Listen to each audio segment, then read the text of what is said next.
Дінімізде бидағат деген ұғым бар.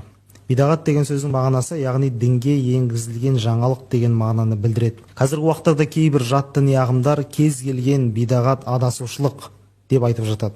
Дегенмен де біз ислам ғалымдарына қарайтын болсақ, мысалы имам Шафиғи, имам Аль-Байхақи сынды ғалымдар бидағатты жақсы және де жаман деп екіге бөліп қарастырған екен.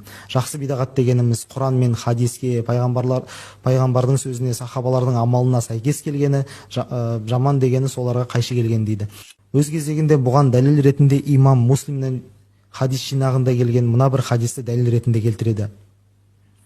Мән санна фил ислами суннатан хасанатан фалаху ажруха ва ажру ман амила биха деп келеді. Кімде-кім исламда жақсы бір әдет бастайтын болса, және де сол әдетті басқа адамдар жалғастыратын болса, сол адамға сол амалының сауабы және де оның басқа адамдар соңынан еріп жалғастырғандығы үшін олардың да сауабы соған беріледі деп айтып өткен екен. Міне бұл өз кезегінде исламда жақсы бидағат деген ұғымның бар екендігін білдіреді.